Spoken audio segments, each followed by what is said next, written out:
Salam, mən Sevda, kanalıma xoş gəldiniz. Bugün mən sizə çox dadlı südlü türk paklavası hazırlayacağım. Şərbəti üçün bizə lazım olacaq 1 stəkan şəkər tozu, 1 stəkan süd və 1 xörək qaşığı qatlaşdırılmış süd. Bunları belə əlavə edib qoyuram qaza və durmadan qarışdırıram. Şəkər tozu əriyənə kimi, yəni şərbətin qaynamağı lazım deyil. Üzərinə isə bir paçka vanil də əlavə edirəm.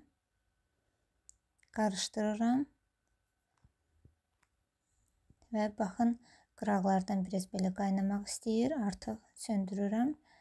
Yəni qatlaşmağı lazım deyil. Üzərinə isə 1 stəkan soyuq süd əlavə edirəm.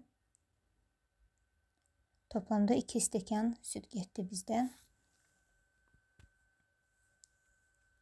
Belə qarışdırıb qoyuram soyumağa. Paxlava üçün isə 1 stəkan qoz fındıq çəkilmiş qoymuşam və 150 qram kərə yağı əridilmiş. Mən belə balaca tavada hazırlayacağım. Siz böyük tavada hazırlasanız hər şeyi 2 qat artırmaq lazımdır. Belə hazır lavaşlardan götürürəm. Mən də burada lavaş böyükdür tavadan. Ona görə lazımsız qıraqlarını kəsirəm. Amma qıraqlarını da yenə lavaş kimi istifadə edəcəm ortalarda. Baxın, belə kəsib qoyuram. Tavanı biraz yağlayıram.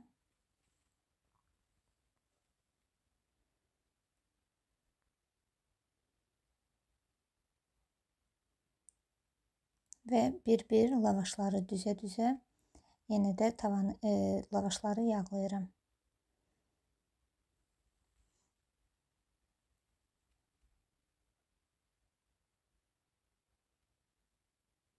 Mən 2 dənə belə düz lavaşdan elədim birinci, sonra isə aralarına o qıraqlardan qalan qırıq lavaşları da bir qat olaraq düzüb yağladım.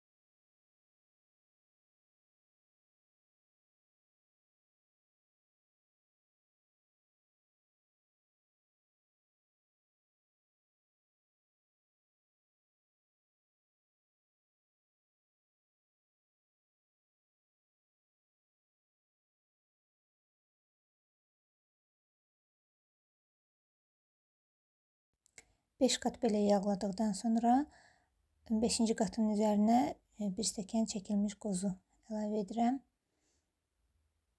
Siz əgər 20 qatdan, 18 qatdan eləsəz böyük tavalarda, yəni 10 lavaşdan sonra səpmək lazımdır.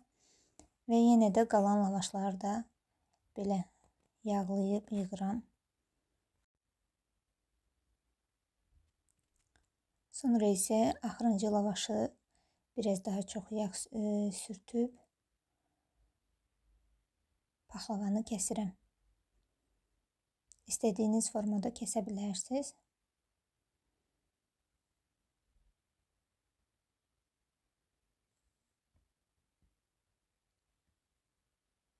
Belə doğrayıb 180 dərəcədə qızdırılmış sobada üzəri tam qızarana kimi bişirirəm.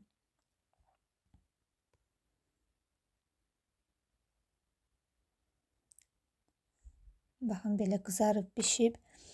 İndi isə başqa bir qabda 1 xörək qaşığı kakao,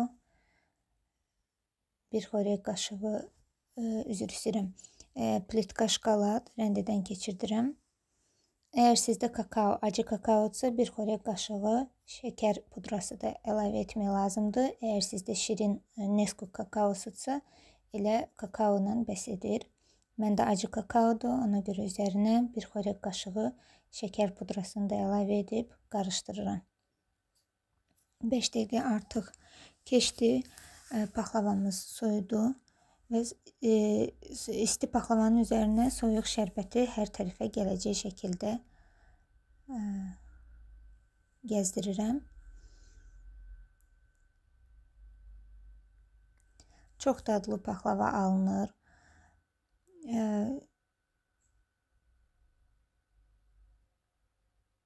Kakaonu da gəzdirirəm. Yəni siz istəsəz üzərinə, kakaonun üzərinə qoz fındıq və yaxud da kokos da səpə bilərsiniz. Mən 1 saat saxladım. 3-4 saat saxlasaz soyuducuda daha yaxşı olacaq. Baxın belə, siz də hazırlayın, nuş olsun sizə də.